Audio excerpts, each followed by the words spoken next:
Hello and welcome to the Ultimatum RHAP-UP. I'm Aysha, and I'm so excited to be back to talk about this drop of episodes. But it was so exciting that we were like, hey, we need to split this in two. So this episode, we're actually only talking about episodes 5 and 6. Then we will be back to talk about episodes 7 and 8. I am here with one of my co-hosts, the lovely Mary Kwiatkowski. Mary, how are you? Oh my gosh. This season of The Ultimatum, it's giving. It's giving everything that I was hoping it would be. We never would have thought that we could have gotten such great TV out of this little show that really should not have existed. Yeah. From the minds of the same people who give you Love is Blind, an even more ridiculous experiment. The great minds. The great minds. Yeah.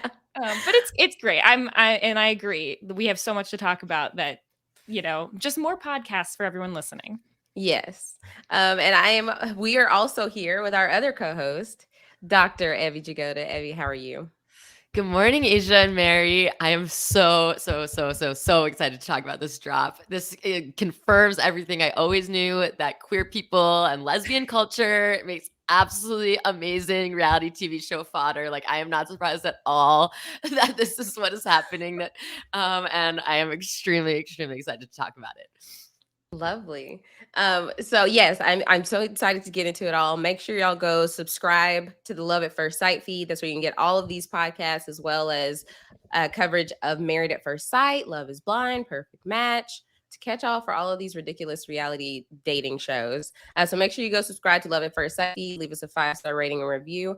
Also, make sure you subscribe to the Rob Has a Podcast YouTube channel because that's where we are. We are on YouTube. So if you're listening to the audio version, you're like, I really want to see them. Go to YouTube. We're there. In this episode, I am very excited to be joined by the lovely, let's see, there are just so many words to describe this person. Just charismatic, lovable, friendly. Uh, from Survivor 44, we have Claire Rafson. Claire, how are Hello. you? Hello. I'm good. Even better now. I'm so happy to be here. A fan of chaotic queerness, and so the minute I saw there was a pod, knew I had to get on. Well, welcome. I'm so excited to get into this all. So I guess before we even start with episodes 5 and 6, how have you enjoyed the season so far? Oh, so good. I love it. I mean, the ultimatum, the straight version was fine, but there's something missing, and I think what it was the lesbians. It really, I think we needed it, and I think that it's just, reality TV is always better when it's queerer, and I think this season has not disappointed with just absolute chaos and ridiculousness, but also honestly, it's been a little too relatable. Yes. And in a way where I'm like, these messy, chaotic people, and I am relating to all of them. Yes. I sent Claire an audio message the other day, and I was like, Claire, I'm really embarrassed, but I'm having like intense feelings watching this, and I know it's like not supposed to be relatable because it's like crazy, but also it's extremely relatable, and I also am just a dumb reality TV show person myself, so I don't know why I expected that it wouldn't be relatable to me in any way. But yeah, the messy in love queers is a real experience, and messy in love people is, I'm sure, relatable to a lot of people out there. So on this Pride Month, very excited to get to talk about it, and I'm glad, Claire, that it was also a little bit relatable to you, despite being so messy. Yes, and on that note, happy Pride. We are recording this. This is our first one during Pride Month. I have on the Pride Has Spoken shirt. Shout out to Evvie and Matt and Grace. So like I said, we're going to try to keep this to episodes 5 and 6. Of course, we've watched all 4, but we'll keep the details of this pod to episodes 5 and 6. Yeah, let's get into it. So the first the first couple that we kind of really get into, or one of the couples, which is probably the most at this point, the most I guess viable couple, I don't know if that's what you could say, is Yoli and Xander. So it's funny because I feel like they had a different response to, because this is after the night out with everybody, after, you know, Lexi was all messy and stuff. So this is I'm curious of y'all's thoughts about like their reconnection after this, because obviously this is when Xander finds out for the first time that Vanessa and Ray were intimate. So what did you think about that, Mary?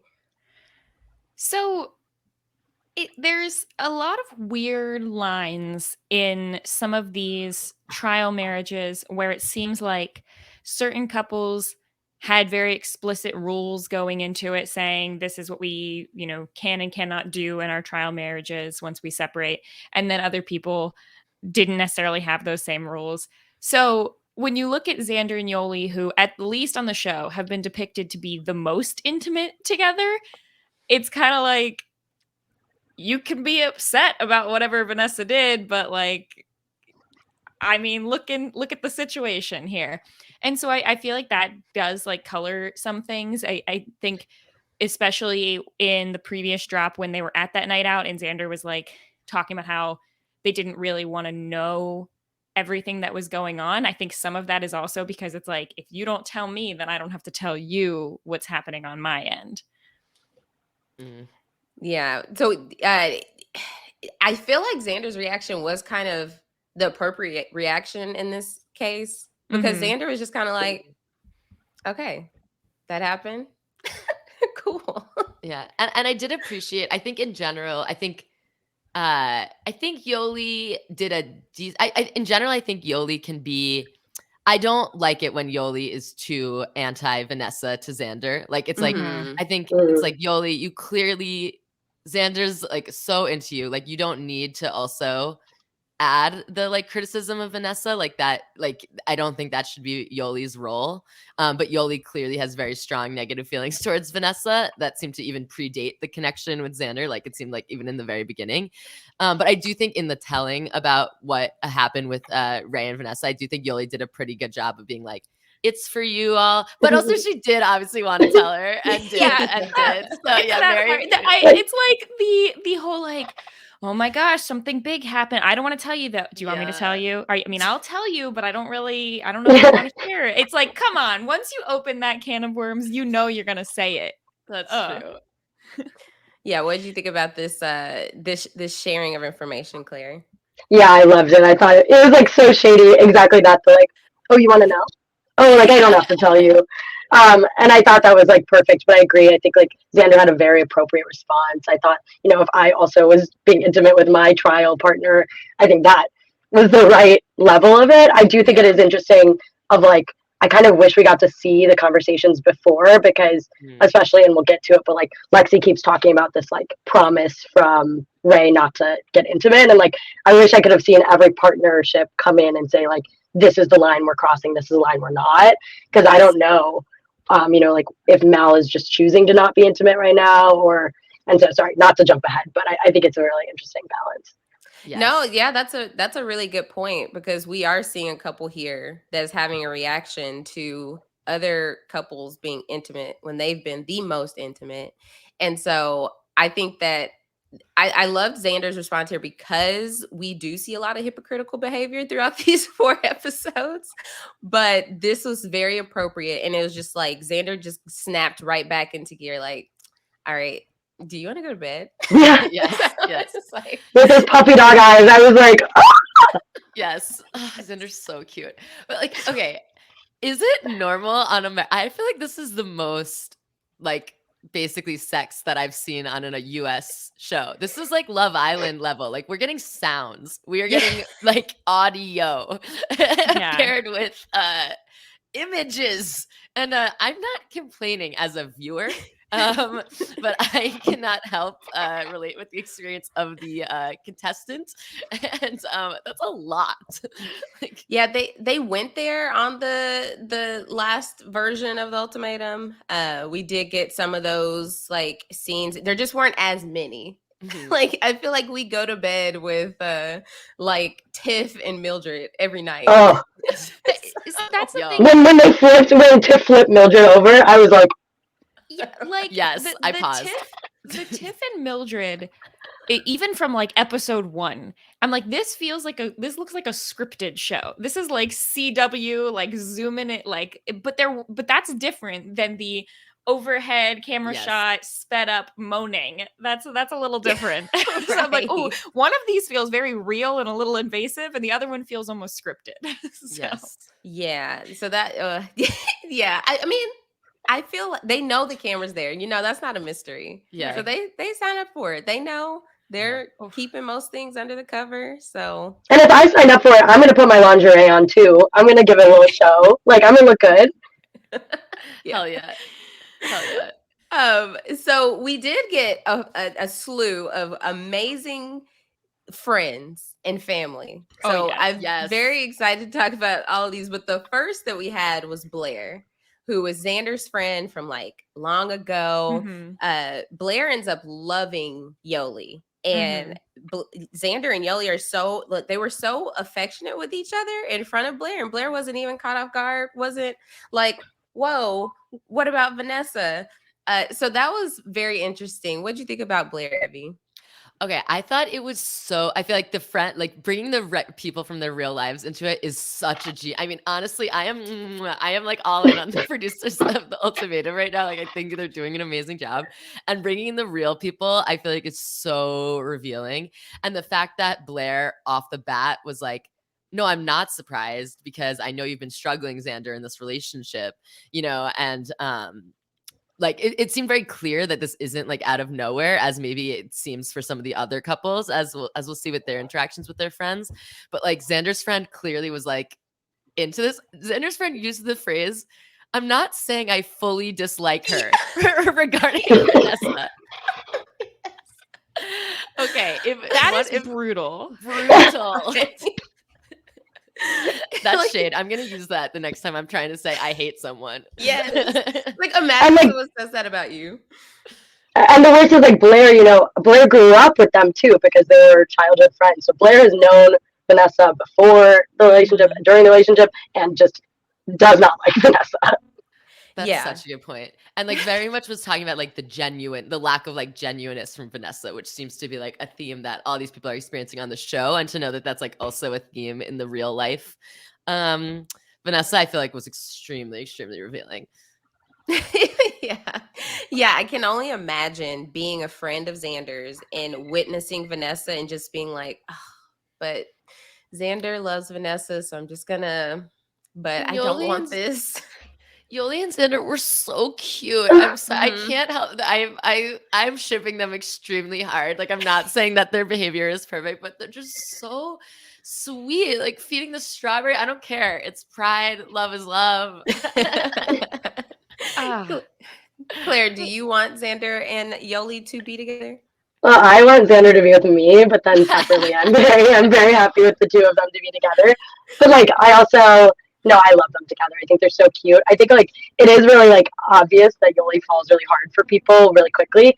And I think on Xander's side, you know, this is like their second relationship with a woman, it sounds like, because their first relationship with a woman has been with Vanessa, if I'm right. And so you can also see that very like puppy love, very like those first few relationships, and you can really see it. And I think it's adorable. I'm obsessed.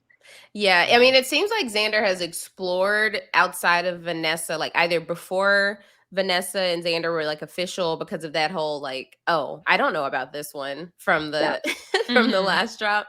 But yeah, first like serious relationship, it seems like Yoli would be the second. And Xander says, duh, I'm falling in love. Yeah.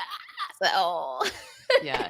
And I do think the like first queer, or like the first like serious queer relationship between Xander and Vanessa, it feels like so important. Like I know for me, like my first girlfriend was so wrong for me, and I was so in love with her because I was like, this is so much better than like anything else I've like ever had. It's like, yeah, Evvie, because you're gay. And like that's what's happening. And like that's fun for you. And that's great. But like you still need to find someone who's like actually compatible. And I think it makes so much sense that they would just like be together for a really long time, even if Xander was really unhappy. And it sounds like maybe also Vanessa was like unhappy or like half in, half out the whole time. But yeah. So yeah, I think that makes a ton of sense. And I think that's something that's like in in all relationships, probably, especially when you're young, like whatever your first relationship is, you let a lot of things slide because you're in love for the first time, because you're seeing everything for the first time.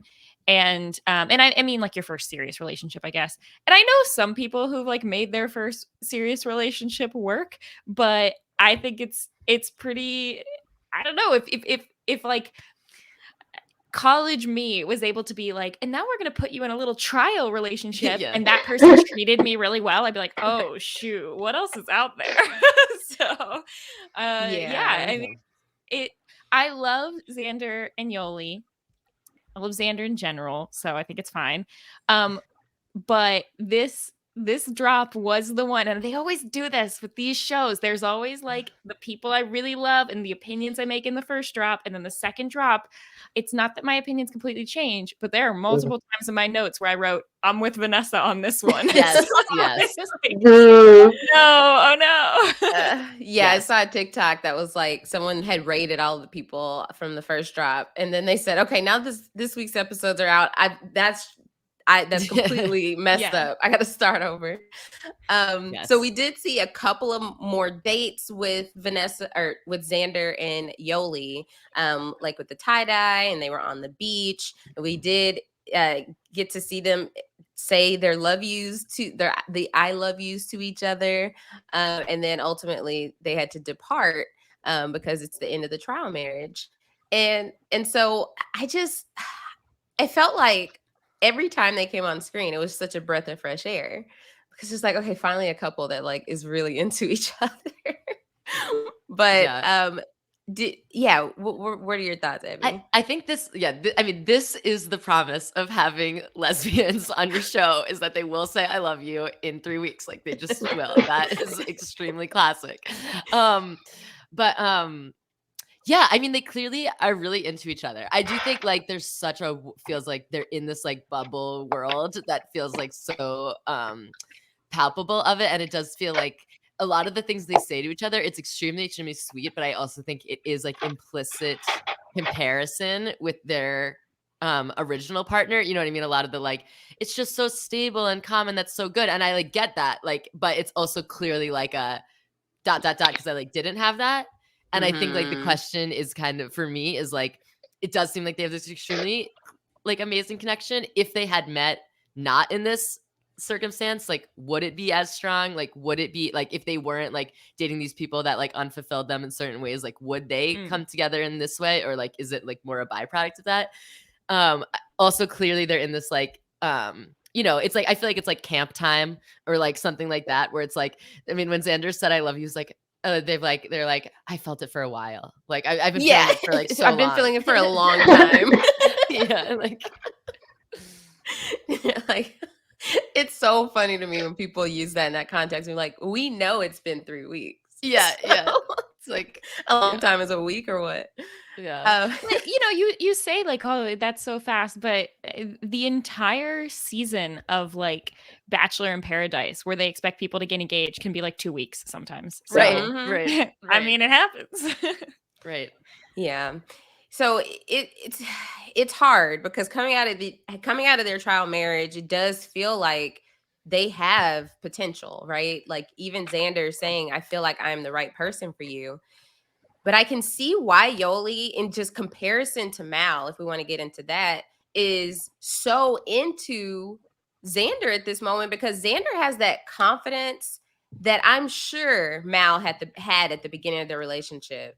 The confidence, the swag, and now Mal is in this position of about to lose Yoli, and so it's just like throwing everything at the wall, trying to see like, how can we save this? What do you think about that dynamic between Xander and Mal, Claire? Yeah, well, I also love Mal. I love everyone who's hot. Okay, I have a type, like, just whatever. But I love Mal, and I also feel like Mal has been doing so much growing in this trial marriage, and I kind of get it too, of like, as much as I love Yoli and Xander, I feel like kind of nervous for them, because they are people who fall really hard, who both came in saying they were ready to marry their partners. So it's like very likely that they can go back to normal and kind of re-experience that. Like, I think Mal and Yoli had a pretty decent relationship compared to a lot of the partners coming in. Like, they liked each other. There was a lack of intimacy, but like they weren't having these crazy communication issues that we saw with others. So like, I also kind of, it's hard because I'm rooting for all three of them minus Vanessa. So I'm like, there's like this weird balance where I'm like, I would love to see Yoli and Mal make it work. I would love to see them reconnect and make that spark, because I personally like, I feel for them and I get it. You've been in a relationship for a long time. You're figuring things out. Like, some of the spark went away and there's just like little tweaks, but I also do kind of like really root for them as well. So I do feel really, really torn between these two relationships. Yeah, I definitely hear that. And I think, yeah, we could talk a lot about like Mal in the after, like really trying to show up and like really like take the feedback and things. I think, and it did seem like going in, yeah, like you said, like Mal was a lot of like, it's not like I'm not against getting married to you. It's like, not now, or like I've question mark on this thing, but it was like, did seem like pretty good. The big red flag for me about Mal and Yoli is the way that they kind of really do put each other down a lot in these like group situations, or like in talking about them. Like, there's like at the changeover, like Yoli came really hard and the like, oh wow, I've never like heard of that version of Mal. Like, there's clearly like who's like showing up and like consistency and like doing those things. And like Yoli, Mal, we saw in the like cocktail party before was like, what, Xander? Like, you love Yoli? Like, what about like all these like things I don't like about Yoli? You know, like, or like, and I do feel like that is not a great sign if that's how you're thinking about your partner, and there's this like kind of built up resentments, it feels like, potentially. So yeah, but it's obviously they have a real life together. It's just like is impossible to compare like a real life with a 3-week magic life where you have, of course, it's way easier to show up in 3 weeks with like than in real life, you know? Yeah. And I think that could be some of the frustration too from both of them with like it's like they almost feel like the cliche of like the old married couple, right? Like they're the ones who feel like they've, I don't know, I'm just like pulling cliches out of my butt. Like they're the ones who've lost the spark, right? Like they're the ones who they've been together. They probably did have that. It probably looked a lot more similar to Yoli and Xander in the beginning. And it's just been a long time. And so, and that feels the case for a couple of these couples, but unlike some of the other ones, yeah, you're right. Like they had good communications there. It doesn't seem like there's anything massively holding them back from reconciling. It seems more like they need to put aside some of their like baggage with each other, and like actually try and figure out like what was the thing about your two trial marriages that you liked? How can we bring that to ours and actually show up for each other now instead of just getting hung up on like how sparkly and beautiful this new thing was. Yeah. And I mean, we can even touch on it now, just like the way that Mal is now seeing, like Yoli admits right away, I fell in love with Xander and we did have sex and it's out there, right? So now Mal sees the actual potential of losing Yoli. And I think here, I understand Yoli's hesitancy, because before the issue was timing, but now time, what, you needed 3 more weeks, or, you know, because all the things that Mal was describing was, oh, I just need to have my stuff in line. I need to have like my finances in order to be able to provide. That is, your financial situation or your ability to provide is no different than it was 3 weeks ago. And to say, okay, now I'm ready. It's like, then why were you giving me that reason before? You know? So I get it. I mean, I love Mal, but I'm just saying, I'm trying to put myself in Yoli's shoes. Like, wait a second. Totally. And it's like, it's so easy to like make breakfast for someone when you have no work, because your job right now is like dating your partner. You know what I mean? Yeah. Like, and you know, it's a little superficial. Yeah. That being said, I think of the like differences to overcome, like I just think I'm like obsessed with Mal, but like I like him just like so hot. Oh my god. I'm blinded. But I will say of all the things to overcome, I think 3 weeks where you're not sure they're the right person and all of a sudden in 3 weeks you flip, that's a crazy change, right? Like that I don't trust. I understand coming in being like, to me, marriage, I need to have all my ducks in a row. I need to be stable. I need to do this. And then spending some time and realizing, especially with somebody with Lexi, who's always pushing, like, you don't have to be perfect. It doesn't have to be everything all at once. I do get 3 weeks. Like, I think that's pretty much the only hold up I could see somebody flipping on that wouldn't make me go immediately like, that's sus, right? Like, and this is just like, oh, you wanted to be financially stable and now you're realizing, okay, fine, I'd rather marry you than have it all perfect. I get that. Like, as opposed to somebody literally going, I don't know if I fundamentally believe in marriage, and then in 3 weeks flipping on that. That's crazy. Yes. True. Yeah, totally. But because we slightly disagree, I'm gonna walk away from this conversation. You mean run away? Right. I'm gonna sprint away. I have all my bags packed. I'm done. Oh my gosh, I can't. But yeah, okay. Speaking of Lexi and Mal, finishing off their first trial marriage. Really, the highlight of it was meeting Lexi's parents and meeting Mal's friend Alicia. Alicia, I love Alicia. I think this might be my favorite group of like the outside friends and family. Yes. Like, so good. They actually bring something. They bring interesting conversation. I mean, we talked about like Lexi's dad being just like, oh my god, like, ooh, the drama.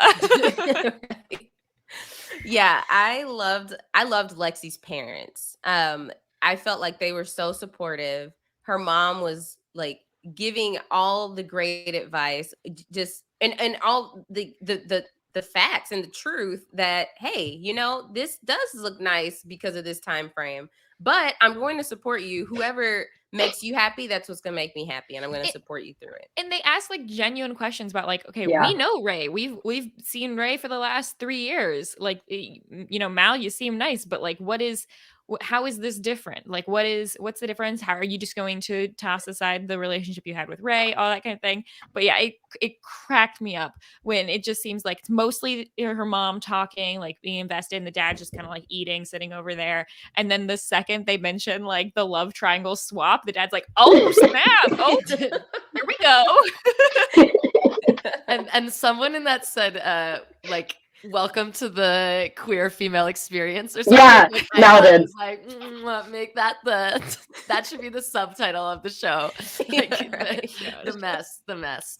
I will say, I feel like in general, I was very, and I still stand by it, very critical of Lexi and Mal's like, just the way they were like, just so, I feel like over the top, kind of like forcing this like, love, or like, just like being like so sure about each other, like in the very beginning of the trial marriage and stuff like that. And I think that continues for a lot of what Lexi is saying throughout it, not necessarily what Mal is saying as it goes on.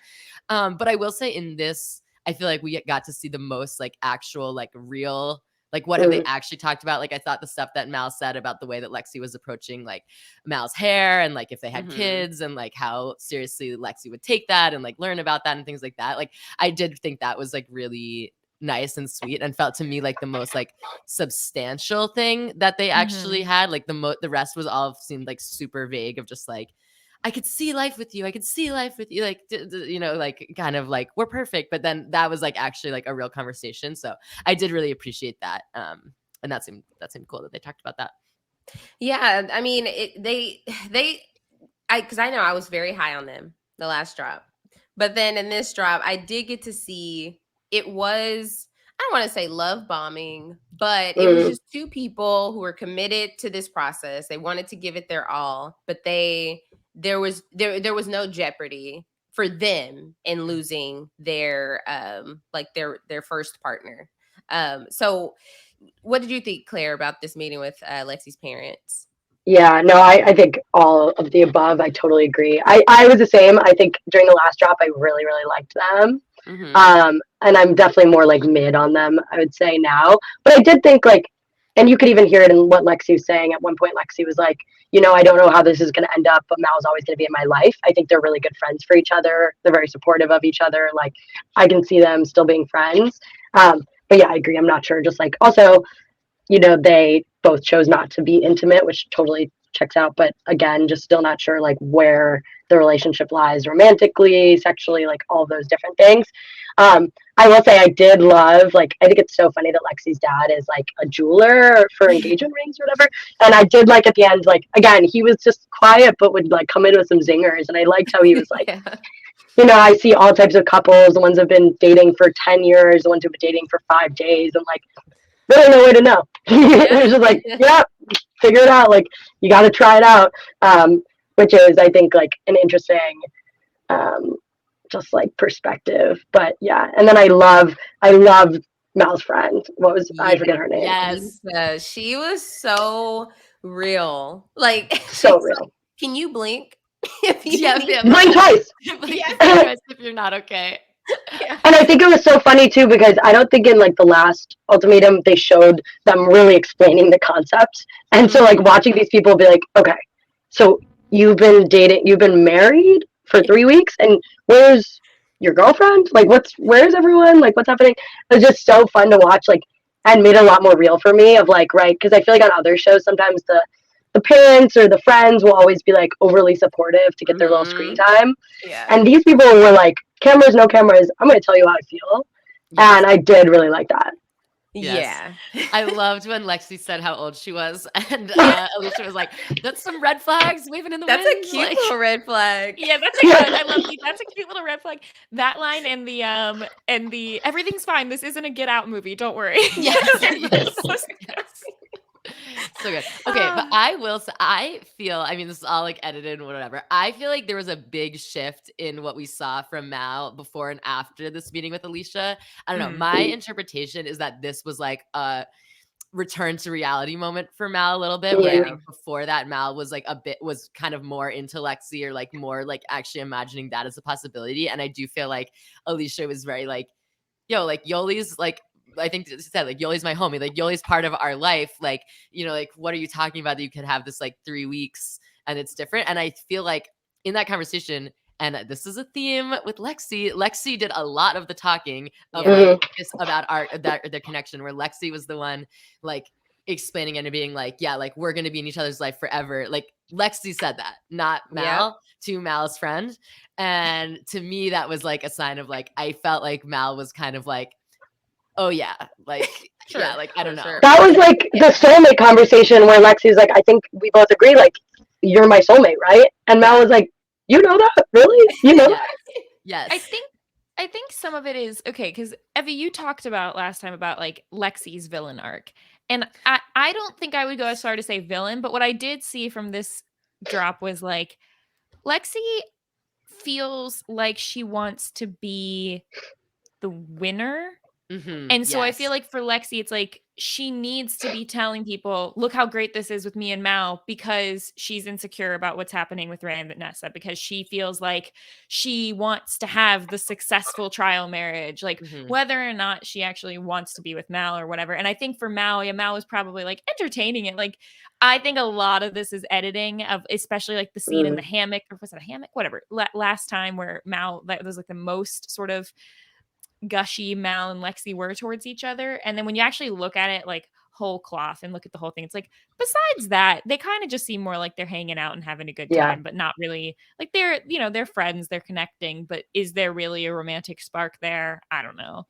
Yeah. I mean, to the soulmate point, I will say, I do think I agree with you, Evvie, that there was a shift after Aysha, because earlier Mal would have been like, yeah, you are one of my soulmates. And I saw that from day one, where it's like, whoa, girl, what you talking about? No. And I honestly, I did feel bad for Lexi in that moment, because I do think Mal was giving her like tons of, was like giving that back at the beginning, definitely. And Lexi like was like, they were feeding off each other, I feel like a bit more. But then as it went on, I feel like Lexi seemed to be the one who was like really like, saying that side of stuff, saying the soulmate thing. But yeah. And you see that with Yoli's relationship with Mal too. Like, that's the theme of that longer relationship, is that, starting off making breakfast for you, starting off kind of hanging out with you, and then slowly pulling back. And like you see that just in 3 weeks instead of 3 years.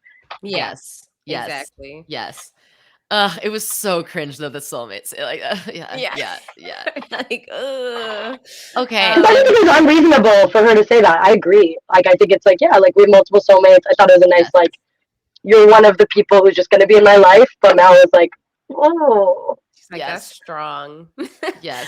Yes. But to close out the love triangle, we have Ray and Vanessa. And oh wait, sorry. Can we just say one more thing? I think an important, because I'm on my Lexi train still. I think an important thing that happened was Lexi kind of wanting to be intimate with Mal. Yeah. At the end of the trial marriage, like basically saying that she would want to do that, even though previously she said she hadn't.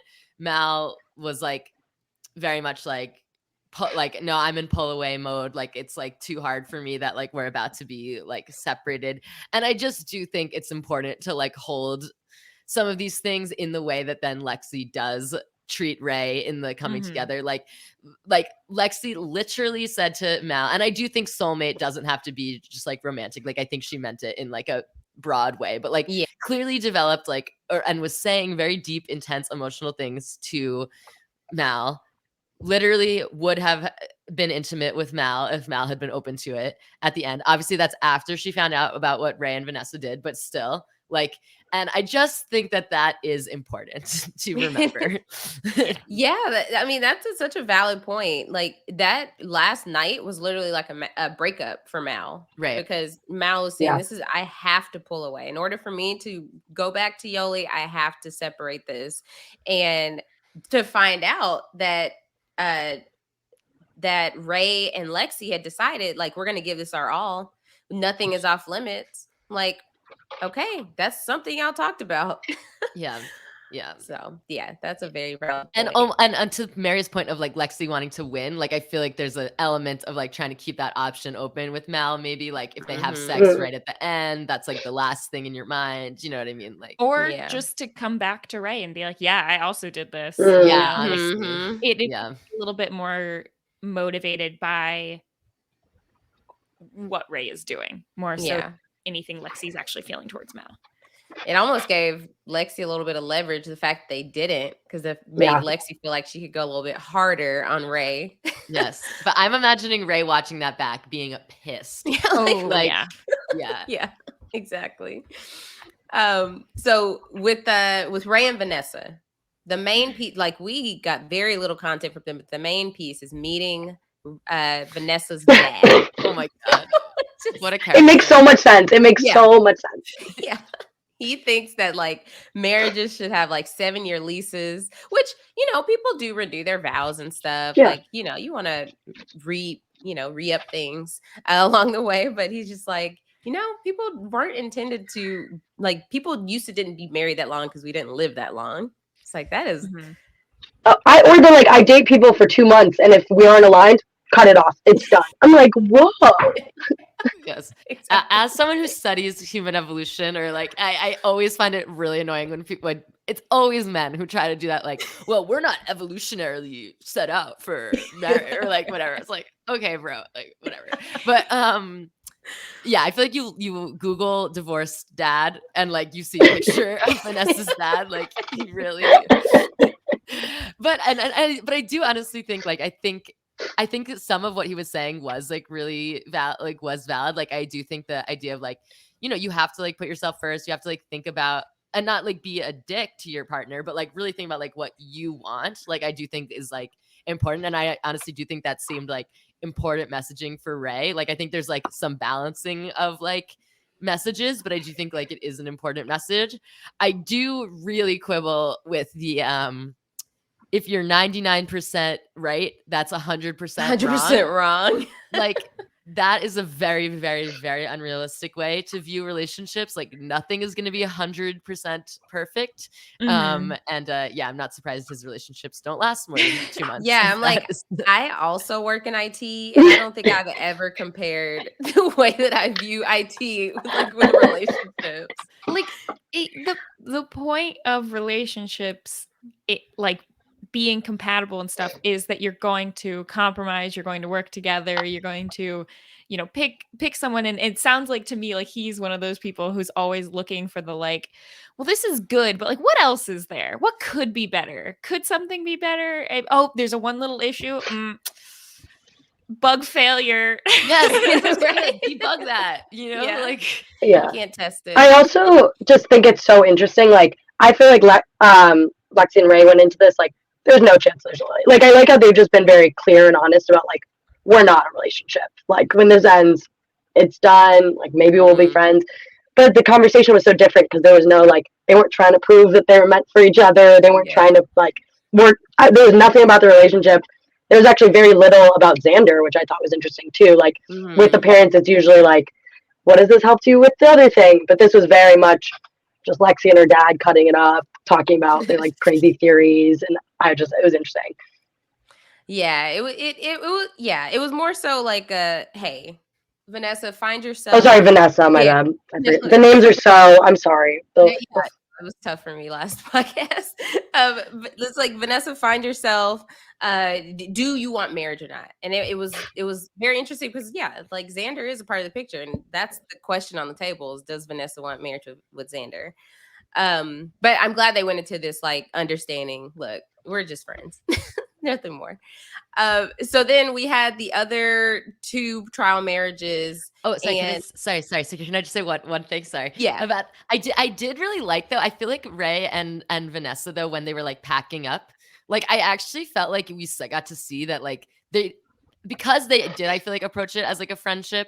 Like I actually do think they were kind of good for each other. Like it seemed like I really, really liked when they were packing up, and Vanessa. I mean, I think we all probably think that Vanessa's flip like of what she was like, that all of a sudden she wants to marry Xander was like extremely fast and out of nowhere, and like we can talk about that. But I did really like when she was like saying how kind of she was gonna like not say that like explicitly, even though that's how she feels. And Ray was like, I don't get that, like just go for it, like Xander's been trying to like claim you, and like why don't you just like go for it if that's how you feel, like. And Vanessa was like, you know what, you're right. Like I actually do feel like they had, I don't know, I liked what ultimately came out of them in some ways. Like especially I feel like for Ray, I think some like good stuff came out of it. And I don't know, I don't know. I ended up liking that, like feeling better about that by the end. Yeah, Ray is climbing in my ranks. Like I think I really at first was not sure what Ray was all about, but I agree, like from that relationship, I have like consistently been like, wow, Ray is definitely learning from this experience, definitely growing with a crazy person, but you know, continuing to grow. And like this is a hypothesis because we haven't actually directly seen this, but I could imagine that Ray is learning a lot from Vanessa about what Ray wants herself, right? Because Vanessa is the kind of person who's like, you know, you could say a little bit selfish when it comes to this, but you know, like her dad says, you get to be selfish when it's your own life and picking the things you want.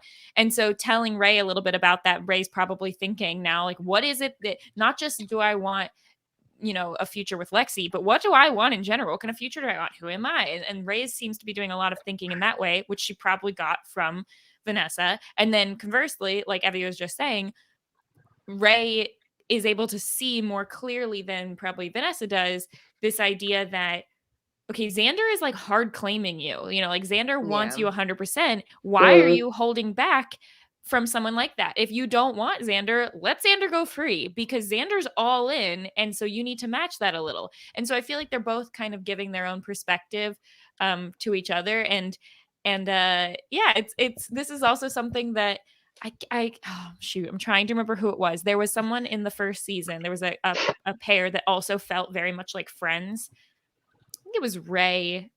And was there a Maybe Ray? Colby No, was friends with whoever. It was the one girl that everybody liked. I don't remember. Anyway, but this is like, it seemed like this was more of the pair that came in wanting to be friends and then got to do a lot more sort of self-discovery, which is also cool considering they were both the ultimatum receivees. Recipients. In my notes, I wrote the ultimatees, and I'm like, that's not a thing. I don't know what that and means. ultimate tours. Yeah, I don't know. Yeah.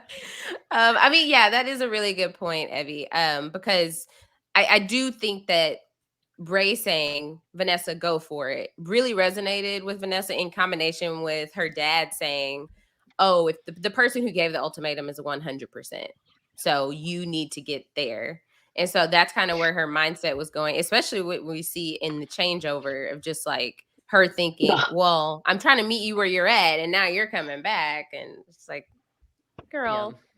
I can't. That note, I know we can talk about it later, but that, like, when she read that, I was like, I couldn't. Right. The changeover. It was so genuine. So yeah, the other two couples that we had, you know, obviously that there's no hope here, but we see with Aussie and Mildred. I kept like, so I rewatched this and I just was trying to find the moment that things just went awry to make Aussie leave. But then over the 4 episodes, you learn it doesn't take much. It takes any sign of, hey, I want to talk to you about this. I'm surprised that Aussie lasted as long as they did. Yeah. Honestly. Yes. And it's so I mean, I'm not saying Mildred is perfect at all, but it's so frustrating the way that Aussie deals with situations. Like I find it because Aussie like shuts down and is like, I can't talk, but then still like says like passive aggressive stuff in the like I can't talk about it mode. Like and then like just it's so frustrating. And it's like I think it's clear throughout them, like Aussie has just like stuff that Aussie needs to work on, as does Mildred.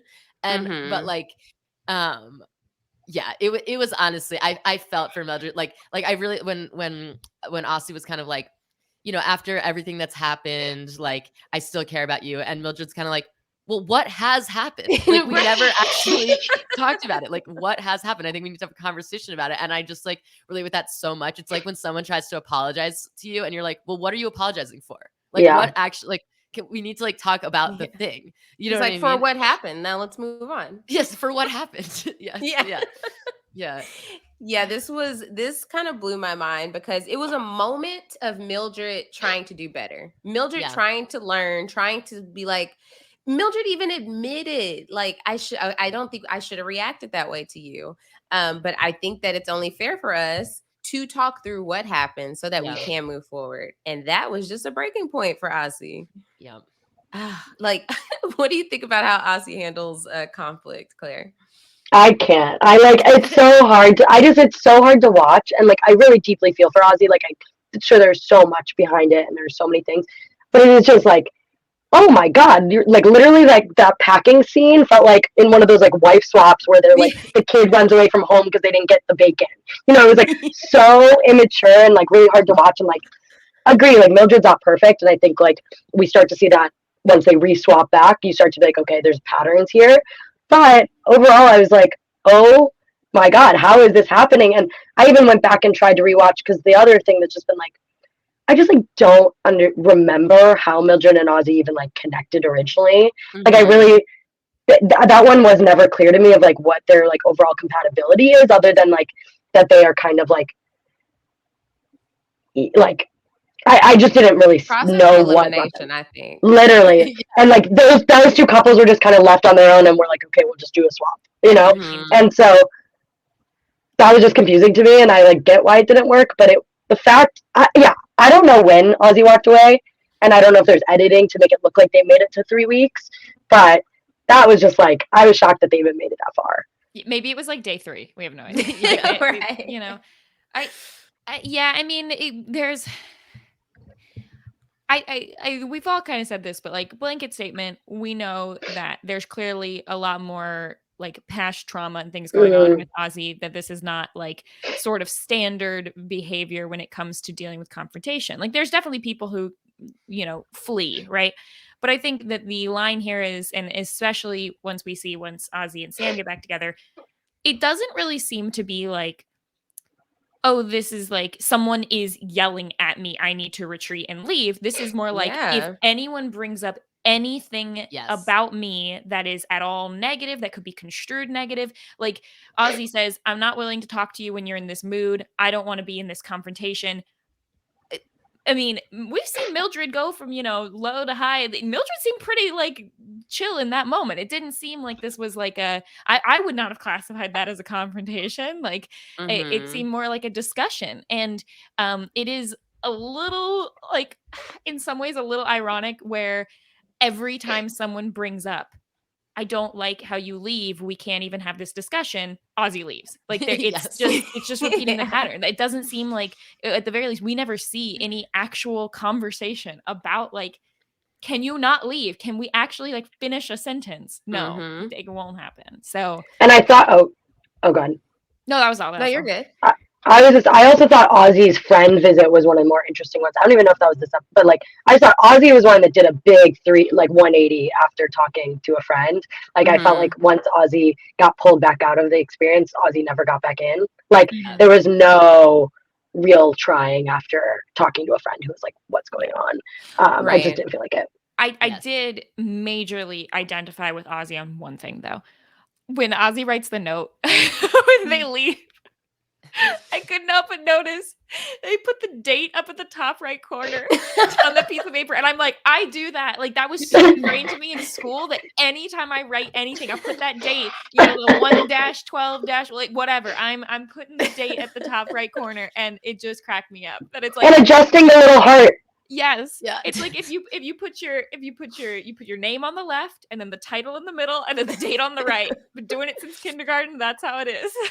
You're like, just so Mildred doesn't get confused that this was yesterday. Yeah, love that. Oh my god. I just love how Mildred tried to act like this didn't affect her at all. She's like, I have no emotion. Actually, can Sam come take out the trash? Since that's what she does for. It was just like, oh my! And then to bash Sam. Sam is like an angel. Like, stop. I've really grown to love Sam. Me too. Yes. Like we deserve more Sam in the first drop because Sam rocks. Yeah. So it was just, I mean, Mildred ultimately, she cries here because she feels abandoned. Like she talks about her mom, her dad, her godmom, and the divorce, and how this is all just coming to a head here, and just reminding her of that. And I'm like, you and Aussie have more in common than you think of these like past traumas affecting you today. If y'all could have just decided to take the approach like Vanessa and Ray and just be friends instead of putting all that pressure of like, this should be our future marriage, then maybe they could have had more personal growth. Because I feel like these are the two that had the least personal growth out of everybody in their first trauma marriages. So anything else on Aussie and Mildred? No, yeah, I think that's good. I do think in the when Mildred was talking about this stuff at the changeover, and talking about the abandonment issues that she has and like things in her life, I just thought it was really sweet the way that Tiff stood up for her in that and was kind of like, I just thought that was like really sweet and nice. And that like, and I liked Sam being like, you got to leave that crap in the past. Like I do think like, even if Mildred in this initial part didn't necessarily move through any of the things yet and still was like approaching situations in probably a pretty similar way to how she had before, I feel like the core of like why she's like reacting these ways came to the surface a little bit, like in the Aussie abandoning her like really did like clarify what the issue was, what is for her, and that like, and I do think that's cool, Yeah, for sure. Then we had the last couple of Tiff and Sam. I really enjoyed their dynamic here. After everything they've been through, I feel like we got to see the growth in both of them. Like Sam now is able to speak up, which we do see when she returns to Aussie. But then we also see with Tiff just, there's some lightheartedness, and that's where Tiff thrives, of course. Yeah. But it was just good to just see them embrace each other for who they are. It didn't have to be, super romantic. They were just having fun. You had some Gertrude, some Bertha. Yeah, so what is the sexiest name? Because I wrote down an answer. Oh. What you got, Mary? I feel like you have to go with like something classic, like Veronica. right? Ooh. I mean, can Not you picture Tiffany? a non-sexy Veronica? I don't think so. Yeah, I can. It's not for me. Wow. Actually not possible. Oh, that's funny. I didn't even think of that. I was like, I don't love even that. know. It's hard to Yeah. think of a name without thinking of a person that you know, like that person would have to be sexy. Yes. maybe that's the thing. I just don't actually know any Veronicas. Also, I mean, this is where we meet, I think, my favorite person. Yes. The best. Like, I was That's so for the shocked win. that, because I've been like up and down on Tiff, right? We had the whole Yeah. situation with the dog. It was a lot. But Tiff has the best choice in friends because Yes. Queen Natasha is the best. I saw a tweet that was like, Natasha should be the host of this show. Yes. And Yes. so Yes. true. Natasha Yes. is amazing. TikTok was thirsting after Natasha so hard that Natasha Yes. had to make a video. Yep, It she's was on like- TikTok. Yep, exactly. Natasha Like, hey is y'all, so thanks for great. the love. I can't read all the messages. It's so much. I love Natasha's like bluntness. She's just like, I feel like that makes no sense. They're talking. Yeah. It's like, hold hands right now. Let me see it. Yeah. Hold hands. And then when Natasha reaches out and holds hands with Sam, I was like, ooh, Natasha, the step in. chemistry. Get in here. I was like, you know, that's a firm handhold. You know, yeah. there was like a little spark. I was like, oh, Yes. Natasha Yeah. out here giving them homework. So funny. Yes. Yeah. When Natasha was just like, so are y'all hooking up? Or like, what? Yes. So good. So good. And I stand by, like, I think Natasha was like, did what a couples therapist would normally do. And I stand by, I would love the show if they provided them therapy and we could see the sessions. Like, I know that they want them to be messy and toxic, but I'm like, if they had a Natasha type person giving them a session that we got to sit in on, first off, maybe some of the relationships would work. And second off, it's so fun to watch somebody from the external perspective, like, help them move forward or like introduce new topics or areas, being like, go home and hold hands or like cuddle a little. Exactly. Yeah. Let me challenge you to grow your intimacy. They need that push. Yeah. Not just the threat of their other relationship. Oh, let me do this because my partner is doing this. It's like that. I think that actually would help. The other show that I cover, Married at First Sight, they try to do that with a little bit of like expert intervention throughout the experiment of just like these counseling sessions. And I feel like all of these shows would thrive from it.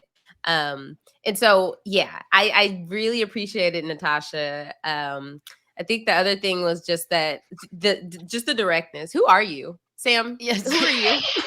Like, what is? Where's Mildred? Where's Mildred? Exactly. Yeah. I And just love the the way call out. Yeah, and in her confessional or whatever, she's just like, I do not think that Tiffany and Mildred are right for each other. Like, you know, like just like extremely straightforward. I love that. I did feel honestly kind of sad for Sam when Tiff was like extremely closed off to like any physical anything with Sam. When Sam was more open to it. I do have a feeling that Mildred and Tiff had a very like a no intimacy with others policy. Like that would to me feel very, or whether it's a policy or whether Tiff feels that Mildred would be very upset by anything. I feel like that makes a ton of sense to me. So I could see that being like a big part of the hesitation of like, I'm not even going to hold Sam's hand because Mildred will be upset. Like I'm guessing that. We have no evidence from the show, but like from the vibe of their relationship, I wouldn't be like surprised, or just like maybe it just like is friendly with Sam and Tiff, which is also totally fine. But I just love Sam. So I just want Sam deserves more. Sam deserves love. Just deserves like somebody to like. I just think Sam is so amazing, and getting to see her come out of her shell over the past drop, I was like, Sam deserves like somebody who is wholeheartedly interested and excited, and she's so cute and so funny and like really just amazing. And so I'm just like, somebody loves Sam. I know. I feel like she really came into her own outside of Aussie. I feel like Aussie definitely like mutes like Sam's personality. And just because Sam is so afraid to say anything because look at what happens, because this running away thing is not new. And so with given all of the people that we have here, do y'all think that, you know, all the relationships aside, is there a person here that would have been better for Sam? I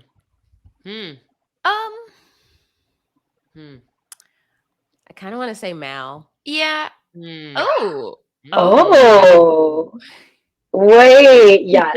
Because, Ship it. okay, so it seems like a lot of Yoli's qualms with Mal have to do with like being neat and tidy and feeling structured and that. And if Sam is already bringing some of that to the table, I feel like if Sam, unlike with Aussie, if Sam like told Mal, hey, I need a little bit more from you or whatever, I feel like Mal would, well, not run away at the very least and like have the conversation.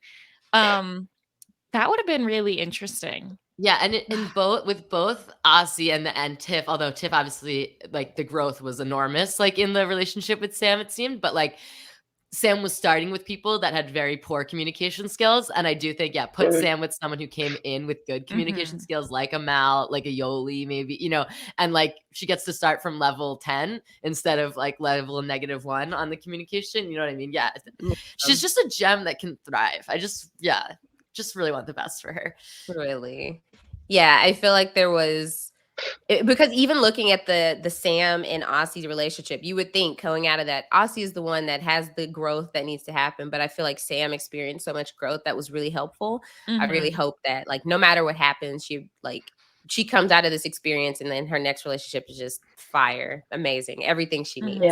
Yeah. And I just love seeing her getting to like laugh and smile with Tiff so much. Like it was so fun. And like with Aussie, like we just see it so much more like reserved everything. And it's just like they had I just love seeing Sam laugh and giggle and get to have fun and be silly and like. And when Sam was like, "Ooh, it's a little hot in here" and everything, like even like, "Oh, is this our first intimacy?" Like from a little tap, I was like, "Oh, funny." Yeah. That's comedy. Yeah.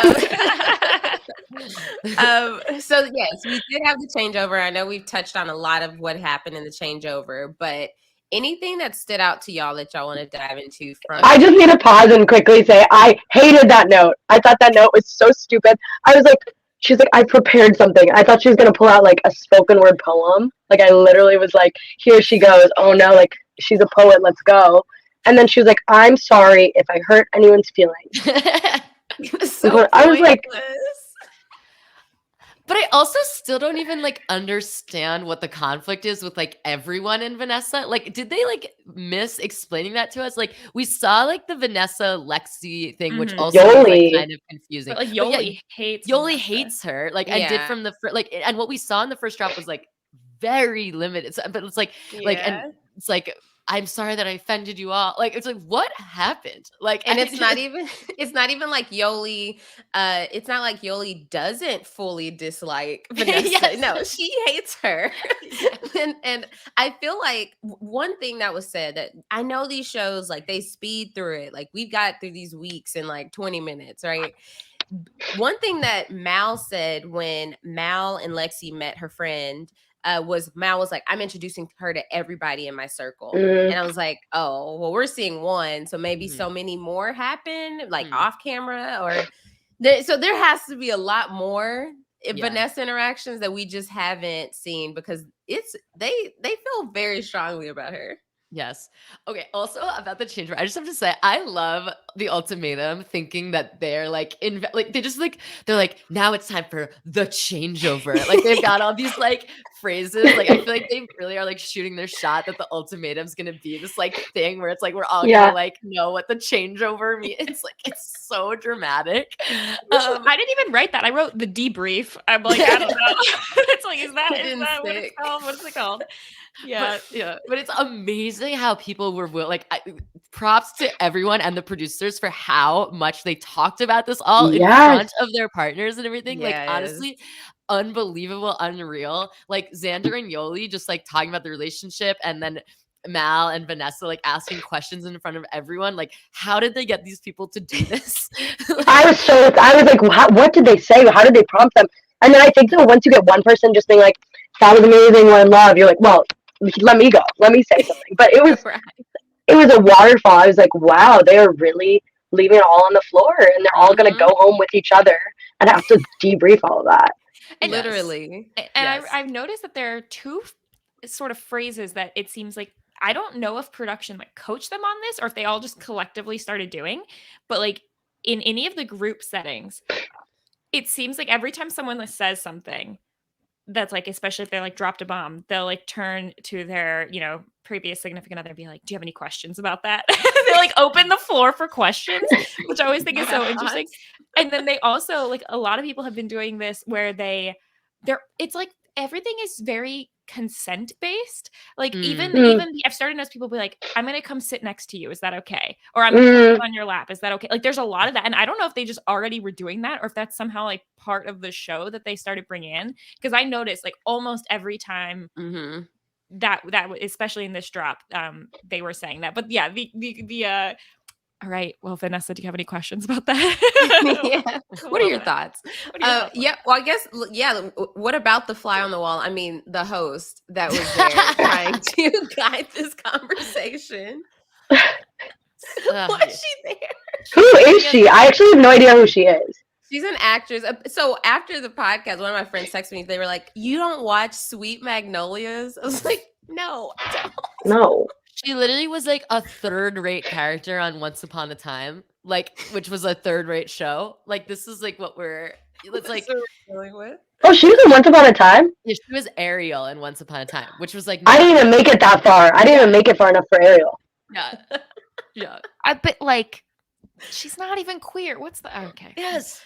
It's fine. Yeah, Natasha. I guess I need. Yes. I definitely don't see them doing this again. If they do the Ultimatum Queer Love again, I don't think that they're like, "Hey, Joanna, you killed it." Yeah. Come back. They could have done what they do on like 2 Out to Handle. They could have literally put one of those machines down and had it talk. Like they could have had Siri host this show. Yes. Yeah. Yes. I mean, I feel like the people in the experiment could have guided it themselves. Like there was no reason to have the host besides just needing a host. They filmed this 2 years ago. How long ago? It was my God. fall of 2021, I believe. That's wild. Wow. Yeah. And apparently I heard that the reunion was shot in January 2023. Okay. So we're gonna have some time between if it's like the finale is episode 9 and then the reunion is episode 10. That's gonna be interesting. Oh, yes, I cannot wait for that. Yes. I know. I think the only other thing was Mal, like Lexi was bragging about how Mal like saged her and which like okay. That's such a good diss though. Like also I'm gonna start saging people of their exes and their bad dudes. Exactly. And I mean Yoli was just shocked by this. Like, oh, this is happening, like it's consistent. So clearly that's their issue. It's just that it was once there. It was once great. It's just that they've lost that, which hey, that can be done through couples counseling or whatever. Yeah. I do feel like, and I do think Mal in the next part, like I mean in the rest of this episode does really fight for Yoli, which I really admire. But I do think in this changeover moment, we saw a little bit of that like inconsistency vibe where Mal was kind of like right away, like, well, it sounds like you don't even want to like try this with me, which was not what Yoli had said. And I felt like there's a little bit of like both Mal and Vanessa, I feel like kind of like, I mean, obviously I can't even imagine what that would feel like to just like receive the information of like, oh, my person like fell in love with someone else like in these 3 weeks. But like, I do feel like they both kind of tried to tap out of the whole thing, which I mean is understandable, but like I felt it was a little I don't know. I felt like it was a little something. Got a little feel about it. Yeah, and I feel like it was the fact that Yoli and Xander couldn't even like fake.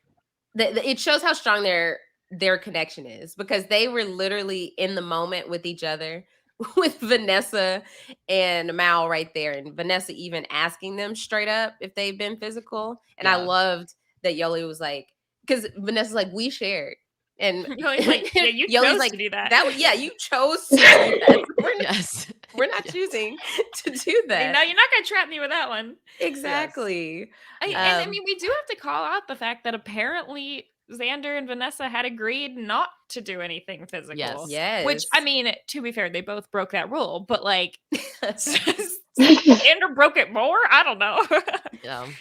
I also think it's interesting to just see, like, clearly Xander, like, the physical is important, but really like this is an emotional romantic experience. Mhm. Whereas like Vanessa, always first question is like, were you physical? Did you have sex? Did you touch each other? Like very much like the thing that would upset her or she wants to know is about physicality versus like I would be more concerned that they're saying that they're in love with each other. Oh, for Like sure. I'm like, okay, like the fact that they are deeply in love, Yeah. but you could tell the values and like kind of the hierarchy that they both have is just like not the same. Yeah. I mean, okay, so we can get into that with Vanessa and Xander with them getting back together. Vanessa asked again, "Hey, I'm not going to let that go. Did y'all get physical?" And Xander's like, With "Yeah." mouths? With mouths? With With mouths. mouths. She's like, "I do want specifics." Xander's just like, "Well, I really don't want to give them." So Yeah. Also, am I talking about sex wrong? I don't usually go like with fingers, with mouths. Like I'm usually just like talking about sex. yeah. Well, you know. like- This is one of the times though where I did write like I am with Vanessa here on like if you are now entering your trial marriage, I do feel like I don't know. I feel like you can't like hide that kind of information if someone or rather if your partner is asking for it and wants to know it, then you know maybe tell them. Like Yeah. I feel like I'm not sure that like I do feel like Vanessa like does deserve that information if it's going to impact, her choice as well. Yeah, I definitely read Xander's hesitation as specifically to like talk about the graphic details on camera. On camera. I agree. Yes, it was Like it I was think the think camera. Xander would be fine probably tell like I and we see Xander doing some like whispering to people throughout. Yeah. Like I think it's definitely an on camera vibe Mhm. because like Xander was like, yeah, we had sex multiple times and I think yeah, obviously it's an invasion of Yoli's privacy on some level to like on camera get graphic about like what exactly happened. So like but I do hear you that like I do think Vanessa. Yeah, I mean it's a very very tough position for Vanessa and for Mal. Like that is like really really hard and horrible to hear that someone that you really want to be with has like fallen for someone else. So like I do think like yeah, you can't expect like perfection out of any of these people in their responses to that. Like I just really wish we could understand better how Vanessa's feelings changed so much because like at the beginning Vanessa just seemed so over the relationship with Xander and just so ready to like play and be free and like thought that maybe she always would have Xander and then it does feel like very much like she just doesn't want to lose Xander and like now is just like That's all it. in on marriage. Mhm. I mean, I it's very also- much like you don't know what you've got till it's gone kind of thing. Yes. I also feel like I gotta be honest, she plays to camera pretty well. Like I think she inconsistently remembers she's on a TV show, but when she remembers, she's like I think she has this like image of herself that she wants to portray. And I think when she realized that it was kind of negative, I think doubling down on the like, no, I love you, you're leaving me, like I'm fighting for you is a great way to kind of be more sympathetic. Yeah. And then the other thing I'll just say that I think is interesting though is like she had a big change up, but I do like consistently keep and like I think family members say this a lot when they're visiting, but like the switch ups that surprised me a lot too is like I do feel for Vanessa and Mal of like they were not the ultimatum givers, right? And I do think it is really jarring to have somebody who's saying, I'm 100% want to marry you today, come back 3 weeks later and say, I am deeply in love with somebody else as well and ready to marry somebody else. Because I do get like, if somebody says that they're ready to marry you and then 3 weeks later is ready to flip up, like, were they really ever that down? Right. Well, and I also really interpret it's like I think the what did we call it, the ultimate tease or whatever, the people that receive the ultimate, like I think right, it's like you think like this person is all in on me, how could they ever like change it? But I also think like, and I have some resonance with this experience, like I think the ultimators, part of what they're wanting from from like wanting to marry is like to get something that they're not getting. It's not like I'm 100% happy right now. It's like I want more. I want like I don't feel like I have you all the way and I want to like have you fully. I feel unfulfilled. I feel there's something missing. And that's Yeah. why they're like, so like, I need this. And I do really understand. Like, I mean, you see Xander has like a flood of like, you know, I never felt like I could show up the way I wanted to. I never felt like, you know, you wanted to have kids, but not with me. Like, I just feel like Xander has like a lot of like deep, like hurt that Xander has felt from Vanessa, like throughout all these years of like a slowly like chipping away. And that just like to just get to like be with someone that like really was just like so into her and just like so down, like clearly seemed like a fresher breath air. And I just want that for Xander. Like I know. I know. So we did get to see a very important piece of information about their relationship when Vanessa revealed that, hey, I saw that Yoli was one of the top people on your Instagram people to share with, which that is very key. You can get a lot from those like first few people you see to share things with, and decided to go inside of Xander's Instagram and look at the DMs. Xander had zero reaction to this, which just shows me it has happened time and time before. Yeah. Is this like a level of openness, or do you think or do you think it's something else in the relationship? It seems like Vanessa said, like, she was like prefacing by like, we've done this before. Like, we've looked at each other's stuff. This isn't like me breaking your privacy. But obviously I noticed it was Yoli. And there's another time I wrote, I'm with Vanessa on this one, where she said, like, you're not giving me a fair chance in our trial marriage because you weren't talking to me. And I do think it, like, you know, it does say something. I love you, Xander, but it does say something that, like, you did not appear to really miss Vanessa during your experience with Yoli. You were not texting Vanessa or whatever, but you are talking to Yoli now. And I think a lot of that does come from, like, it's the shiny new fun thing. And also, when you go back home to your real life, no matter what happens with Vanessa, you probably have a way to contact Vanessa again. You probably like are, I don't know if you live in the same area or whatever, but with Yoli, you kind of want to like keep feeding that spark while you've got it, because it's new. Yeah. No, I was with Vanessa also of like the idea of like, it just does come off as disrespectful. Like, you know, like be here, be in this moment, be with me. Like, unless it's like explicitly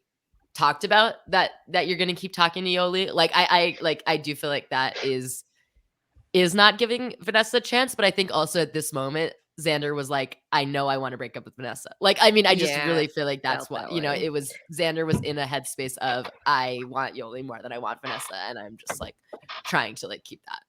Yeah. So then they did that hot air balloon date that Vanessa planned, and she wrote a little something because that's what she likes to do. These things can be said. It's like she literally thinks she's not able, like, she's not going to remember to say, I love you. Like, why is she writing them down? These are not profound notes. If she was writing like a real speech, I'd be okay. But she's like, can I read you something? I'm like, ooh, something juicy. And then she goes, I love you. I'm like, come on. It is very like performative for some stuff. Yeah. Yes. This speech was better than the note at the changeover, though, I thought. I mean, I wrote both of them down verbatim, so if you want that. The bar was low. Yes. So I just feel like Vanessa is in a position right now. She does not want to lose Xander. So she's just trying to do all of these grand gestures to make it like, hey, look, I'm choosing you now. Isn't that what you wanted? Which is kind of the approach with Mal. Yeah. Okay. So sorry, one more thing on Vanessa's love letter. I did find myself crying, and I wrote, why am I crying? Not like a, oh man, not me crying during, no, I'm like, why am I crying? This is not, like, I will cry at nothing, apparently. I think it's also partially that Xander's always on the brink of tears. Like, I feel like Xander's eyes are always a little watery, always like a little. And so when I see Xander staring at somebody, I also get like a little puppy. Like, I get a little like. And so feeling for Xander, I will say I felt so much for Xander when in the first scene when Xander was like, I've waited so long for you to say this to me, and it lands like a lot lower than I thought it would. Was like so heartbreaking. You can just like feel how much Xander has wanted this for so long, and like it's just like I hope that Vanessa actually means it. I don't believe really that she does. It seems so motivated by it. I don't want to lose you. And like, but like, that's so heartbreaking, honestly, to like watch. But I do want to come out my one criticism of Xander, I do feel like in that scene after the Instagram talk, Xander's like, knowing that I have feelings for someone else, you still want to be with me? And Vanessa's like, yeah, it's like embarrassing to keep saying it, but I do. And like, good for her for like not being afraid to be embarrassed and just like actually putting it out there if that is what she wants. But I do feel like for Xander, that is a little bit of a cop out. Like, I think Xander's kind of wanting Vanessa to be like, you're right, I do want to leave you, instead of, because Xander doesn't want to have to like break up with her. That's definitely my you could see Xander starting to leave the like messy crumbs that like, oh, maybe this, here's an out. Like, okay, I'm gonna keep texting with my ex, like my ex trial wife. Here's an out. Okay, and then like another, just like slightly little things that like you kind of think, does Xander hope that like she'll pick one of them up and say, okay, this is my last straw, so that Xander doesn't have to be the one to do it. And I feel like you can see that in a lot of relationships of like, get a little messier, get a little bit like start withdrawing a little and hope that something there will just like end naturally without Xander having to do it. Because Xander is so in love with the idea of her, at least. Yes. Yeah. And I think with their history, like it would make it easier for Xander to feel stronger about what Vanessa is finally saying, which I'm glad that Xander's being real with themselves. So with the second trial marriage of Yoli and Mal. Yes. I know we've talked about how, you know, Yoli already expressed these things to Mal, but did y'all notice the change in lipstick? Oh, I did actually. I thought Wait, maybe the what? lipstick was just gone. Like, because Yoli had a bright red lipstick at the changeover, right? But then I thought it was no lipstick at the back of the house. Back at the house, it was bouncing between lipstick and no lipstick. During the conversation? During the conversation. Yeah. Oh, Also, I got him. A quick pause, but there was a fake glasses, but you can't. You can't. Mhm. a quick aside. I forget which conversation. Oh, it was like post that party a while ago, and Xander had the biggest lipstick stain. I was like, is that a hickey? No, it was literally like a lipstick. It was a lipstick print. Yeah. Sorry, but continuing. The lipstick is so iconic. I did not notice that they were flipping in between them. Wow. Yeah, so they kept cutting back when Yoli was sharing how she feels about Xander, it was going from a bright red lip to no lipstick, and it was just like, okay, like either they had this conversation twice or there was a pause in the conversation. I don't know what happened. Wow. But yeah. So that's why they do the cups. Yeah. It's like one of their mics wasn't working and they were like, oh shoot, we got to do this conversation again. Because it was just like, okay, what did she just go like, because she didn't like remove all of her makeup. It was just a drastic difference. I need to see that. Dang, I need to look that up. It's all over TikTok. I did notice, like, I felt like in that scene, Mal was being like so like way more calm and level-headed than I would be giving that information. And so if it was like the second time she had heard it, maybe that's part of it. Right. Yeah, no, I agree. Mal really said a lot of really sweet stuff. Like, I really felt like I'm glad you had this good experience. Like, you deserve to be loved by that. Like, Mal was like being, I think, really, really generous and sweet. You deserve to mourn that breakup. Yeah. Yeah, you had a human experience. I don't hate for that. I don't unlove you. Like, that stuff was really, really sweet. I do feel, but I also really understand why for Yoli it's so frustrating to have Mal now be like, oh, I'm all in, when it's like, why couldn't you just be like that a month ago? We wouldn't be here, you know? Exactly. It's tough because I feel for Mal, because I see Mal seeing this slip away, and they're like, I can give you everything that you wanted before now, and it's just like, but the timing, you know. So I also did not notice crumble on their counter. Oh, I did. Yeah, I was like, that's a huge box. The Aussie and Sam also had crumble, so I guess they gave them to all the couples. But Mal was using language of like, oh, I want to be your teammate. We're on the same team. And Yoli's like, no, I haven't felt like you've been a teammate. And it's funny because with Lexi and Ray, Lexi was also using the teammate. Love sports. Yeah. So it's like they probably did a lot of talking about that when they were together. Anything else? All right, about Yoli and Mal? One thing I will say that was like a funny concern that Yoli had about Mal's behavior was like, what if that we have a kid and there's not toilet paper and then the kid has to use single ply toilet paper? That's terrible. I was like, oh my God, what? I grew up on single ply toilet paper. I turned out okay. Yeah, I do feel like I really wish that we could get more from Yoli about like what the inconsistency stuff with Mal is, because like obviously like the stuff about like cleaning up and blah blah, blah can be like frustrating, but it's like they don't have a kid now. Like I don't think it's like crazy that Mal would like show up really different if they did have a kid than in the relationship. Like I mean, you know, I just think that people do engage with that differently. So I feel like, but it seems like it's more than that. Like Yoli keeps having this like inconsistency and stuff like that. And I just like feel like we don't really understand it all the way. I don't know. One thing I was kind of confused by all the kid talk, because I'm like, she does have a dog. Like Yoli has a dog. I'm like, why? If there is like a responsibility issue with Mal, you would see it with the dog. And so I was like, why are there if there are no references with her dog, then I think you should be okay.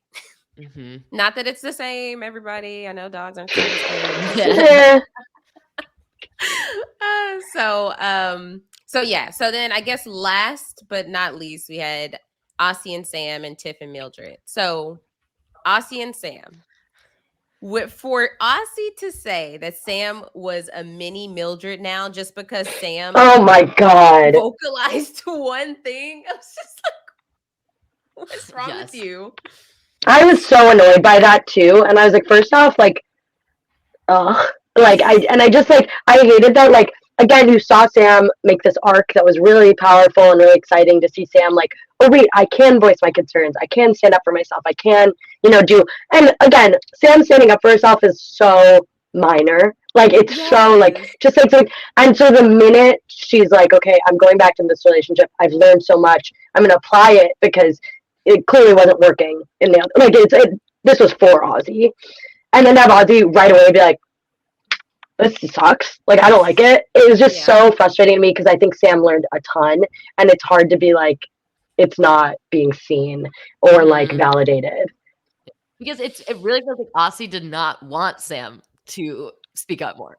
No. Like, Aussie liked that Sam like let them kind of, run away when Aussie needed to or whatever. And it's like I do understand like Aussie clearly felt like extremely like hurt with Mildred, whether or not that's valid, like had a very bad experience with that.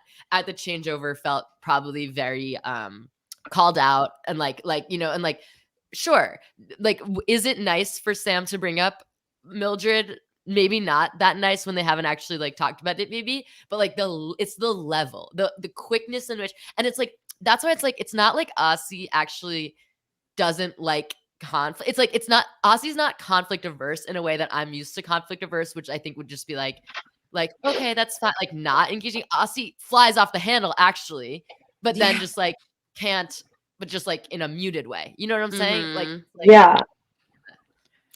yeah, this is so frustrating. Even for Sam to reference it and say, it's so refreshing not having you walk away. And then 30 seconds later, walking away. Look, I'm hot. I need air conditioner. You have really ticked me off. What? By mentioning the person that you were in a trial marriage with. It's just like all Sam said was, oh yeah, when we were at that group thing, Mildred mentioned that it was a little difficult sometimes to have conversations with you. So I'm trying to learn from that. That is what made Aussie overheat and have to leave the room. Like, yeah.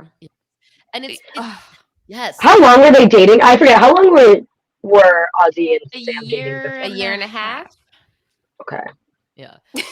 I just hate how Aussie is like, we can't talk about this now. That really ticked me off. Like, I really don't like you said that. It's like, we can't talk about it just means you can't talk, but I'm going to keep saying my things. But like, if you try to say it, then I'm like, no, we can't. Exactly. It's like, it's this two-way street of everybody uses the, like, you're not listening to me, I'm not getting to express my thing. And sometimes those things are going to butt heads. If Aussie is saying, I put up a brick wall, we cannot talk about any of these things, and Sam is saying, I need to talk about some of these things to get to know you, you can't, like, there has to be some give there. Yeah. And everything we've seen, it seems like Sam just, okay, well, Aussie doesn't want to talk about it, but that's it. And it's like, Right. Sam, you deserve more. You deserve someone you can listen to. And Sam Yes. says, like, oh, I'm learning my worth. I'm learning that I shouldn't have to settle for this. You're right. You Right. shouldn't have to. Yes. Ugh, I love Sam. I know. I want so much better for her. Yes. I do want Aussie to finally get to a point. But I don't want to say, use Aussie being 42 as an excuse, but I do think that it just would take a lot more need on Aussie's end to see that need to change, to actually have a change. And Aussie doesn't think that they need to change. And I will say and like acknowledge that obviously like we're seeing that Aussie is going through a lot of very important like identity work, and I think that's really powerful and amazing. And like a lot of this time when you're discovering yourself and trying to figure out who you are, it makes it difficult to be fully yourself in a relationship and all of these things. And so I think it's really powerful that Aussie is doing that work, but it just feels like doing that in the context of this relationship is not helpful for anyone. Exactly. And it's not healthy for anyone.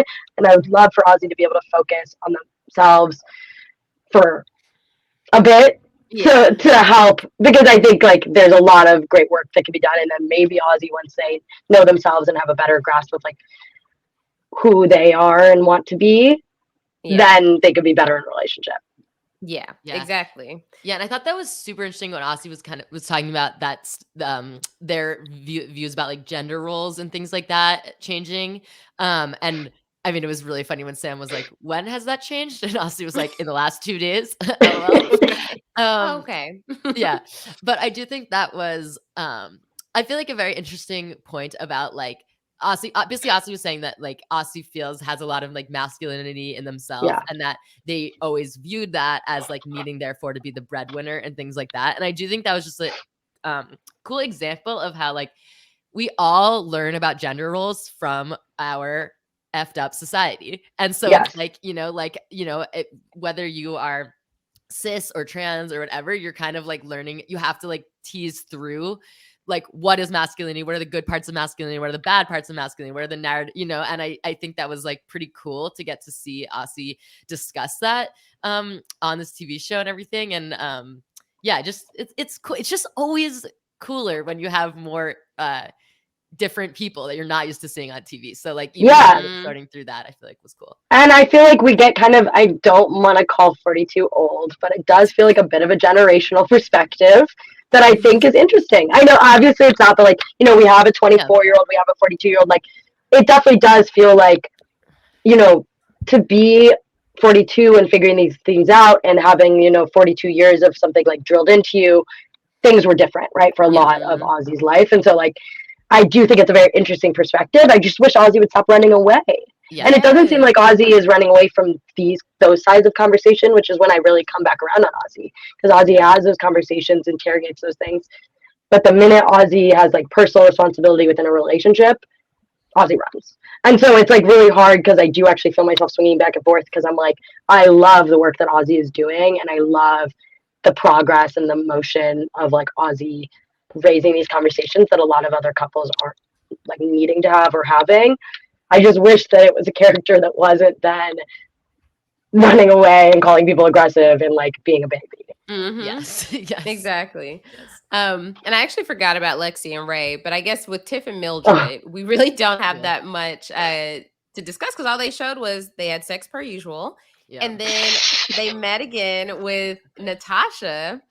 And it was, she's back, okay? And it just highlighted how awful their communication is. Oh my God. So happening? Bad. So bad. They cannot not talk over each other. Yeah. And like, I love the Natasha suggesting couples therapy, and they said they were fired from couples therapy. Oh yes. Oh gosh. So yeah, they did give their therapist fired them because it probably felt like a lost cause. Yes. They are a lost cause, I gotta be honest. Yeah. I think so too. Yeah. Watch them be as successful. I think that they actually have one of the higher likelihoods of being the successful couples, but they're a lost cause. Right. Yes, I know what you mean. I totally think they're gonna leave together, and I don't know that they should. Yeah. They said they break up once a week. Oh, maybe not once a week, twice a week, or once every other week. It's like, and Mildred's like, "Yep, that's about it." Yeah. Like, what? That doesn't But she always comes back to my doorstep or whatever it Yeah. was. I was like, Yeah, breakups great. don't Great. mean anything when you just get back together that quickly. yeah, Yeah. and that's why even I think this process, neither of them were like, I mean, I think Mildred was giving it a real shot, but I don't think either of them were giving it a real, like, is this a couple that I'm a part of? Partially because it was like whoever was kind of left over, but also because they just viewed this as one of their like regular breakups that they were going to get back together. And so they used it for like some personal growth, which was really, I think both of them had some growth, but like, I didn't feel like they ever really tried the trial marriages in any real serious way. right. Yeah. But then, yeah, with Lexi and Ray, they had their beach date. We saw the seagulls in on the conversation. That was funny. We got so many tweets about that. About like, gotta mention the seagulls. Right. I just want to say shout out to everybody that tagged me on Twitter saying that I figured Lexi out for everyone else. Yes. You did. You clocked it. I'm just saying, did. I just find it so. I mean, Ray came back like so like. Ray never was like, I'm trying to leave you for Vanessa, ever. Mhm. Whereas Never. Lexi had many statements to Mal that were way more romantic and intimate than what Ray had with Vanessa. And Lexi just does not want to like hear from Ray or like process anything from Ray. Lexi just wants to give these freaking like speeches. Like I really feel like Lexi is like, I'm in a movie and I'm the main character, and like this, it was supposed to end with you and me. Like I'm just like, I get it. I get that she's hurt, and I really do have empathy for that. I do. I'm sorry. I know I've been like very anti-Lexi, but I'm just like, you're literally like humiliating your partner on TV. Like, you know what I mean? Like, I just, yeah. And Ray's so, Yeah. Right. Even No, I agree. Also, parents. Yeah. in other words, I also think that like that you can so see why Lexi and Vanessa have so much beef, because they're fighting for that main character slot. yes. They were like, real recognize real, and they noticed that they both think that they are the main character and like the main protagonist and the girl who gives the speech and does the thing. And that was like not compatible, right? They realized it was like one or the other. It could not be both. And they just like went kind of like, you know, you see so many of like, they just are dragging each other down. Yes. Lexi at the changeover sitting there being like, dang it, I should have thought to bring a note. Yeah. She pulls out a piece of paper, acts like she's reading it. Yeah. So yeah, I'd say the main thing coming out of meeting Lexi's parents, besides Lexi continuously trying to throw Ray under the bus for being intimate with Vanessa, was Lexi's dad goes, but y'all were on a break, right? Yes. Yeah. Again, Lexi's dad. He gets it. He gets the setup. So funny. I also like, I was watching that going, okay, Lexi, this is a lot that you're saying in public on TV and also to your parents, but also how can I get that relationship with my parents where I feel comfortable talking about my personal life? Oh my God. Love my parents, but I'm not like, hey, so let me tell you everything about my dating. Right. But I just feel so bad for Ray, because I do honestly feel, I mean, I just really feel like Ray is not listened to in this relationship, is like and it's like, no wonder, I feel it's like, no wonder Ray has been so hesitant when like Lexi is just, I feel like, so we saw this with Mal also, Lexi is so like over the top, like, you know what I mean, these speeches, and like you like the speech when they then kind of like are having a nice moment on the couch is also so over the top of like, you know, we have like big moments and small moments, and I love when I'm grilling this steak, like it's just so over the top. And I can imagine Ray seems so much more down to earth of like I could see why you would be like, well, I don't feel like that because what you're portraying doesn't feel real. It's like movie dialogue. Yeah. I feel like from Lexi constantly. I mean, and she's a 24-year-old. Right. Yeah. Exactly. There's a lot of talking about feelings and not actually showing like those feelings develop. Yes. Yeah. If you talk about them, you don't have to show them clearly. So Lexi thinks. And Ray literally said, like, I feel like a shit human now. Like that, and that's what Lexi wanted, I think, was just to make Ray feel so bad. And then I do think Ray likely will leave with Lexi. And I just don't think that's because Lexi has beat her down, honestly, into feeling like extremely, extremely guilty about this. And like Lexi isn't listening to Ray at all. Like Ray actually, I think, came out of the experience with Vanessa for the better, like in a lot of ways. And if Lexi could just let it go about the Vanessa stuff, like she talks about Vanessa so much, and then, but it's all over the place. It's like, Vanessa, it's like, I don't care if you were intimate, but how could you be intimate? It's just like, exactly. Yeah, and I agree. I think like it was so like, again, like I have my qualms with Vanessa, but Ray came out definitely better, like you were saying. Like I really liked. I think in the same way you started to see Sam develop more of a voice, Ray was starting to get more of like that self-confidence, self-assurance, like, okay, I can do relationships partially for myself too, and immediately not received well. Like, oh, no. And so it's just like, we weren't there for the conversation when they said whether or not they would have intimacy with another partner, what, yes, no, whatever. But Ray's trying, and it just seems like Lexi's not giving Ray any room to continue forward. Yeah, I think Lexi is so used to having control in this relationship, and for Ray to have learned a little bit and it can lead these conversations a little bit. I think it makes Lexi uncomfortable, so she's leaning on the wrongdoing in her eyes of Ray. But yeah, that was episodes 5 and 6. We still have episodes 7, 8 to come. Claire, thank you so much. Really appreciate you joining us in the middle of your travels. Oh my God, it's a pleasure. I love it. I'm so excited for the finale. Yes. Oh my gosh. Do you have a final prediction? Like who's staying together? It's just gonna get messier. I think there's more to come.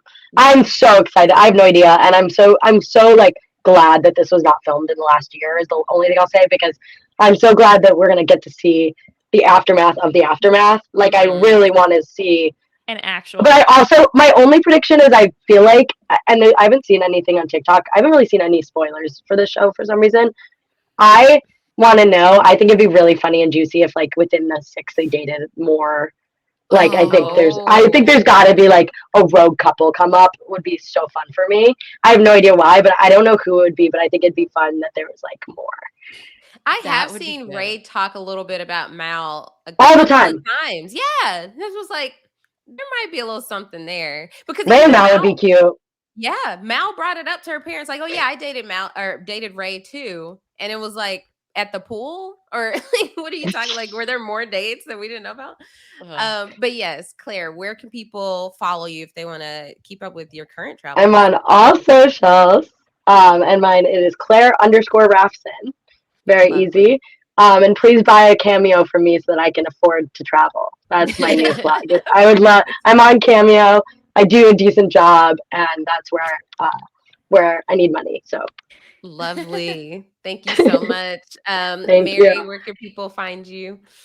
You can follow me everywhere at Frail Mary, and this will be my last time plugging this, but if you check out my Twitter and check out my pinned tweet, I am fundraising right now for the Survivor game I'm playing this summer, and all donations go to the Capital Trail Foundation, so check that out. I have some really dumb perks if anybody would like to, to donate to that. Lovely. Evvie, what about you? Okay, I am on Instagram and TikTok at Evvie Jagoda. I'm sorry, Instagram and Twitter. My TikTok is actually currently hacked. It has that same handle. So honestly, if you're listening to this and you want to go ahead and report my TikTok as hacked, you'll see that the pronouns have been changed. All the videos are gone. It's actually really upsetting and annoying, and I'm very jealous of hearing all of y'all's TikToks, hearing about this because I cannot go on mine. So please go ahead and give that a little report at this time. Oh my God. I'm going to go report it right away. Thank you. I really, really appreciate that. And also stay tuned. I think there might be some the Pride of Spoken content coming your way in throughout this month. So lovely. Stay tuned. Y'all can follow me at Aysha like Aysha. That's AYSHA like ASIA on Instagram, Twitter, TikTok. And thank you so much for listening. Thank you so much, Claire, for being with us here today. Loved all your thoughts. And we will see y'all when we cover episodes 7 and 8. Bye.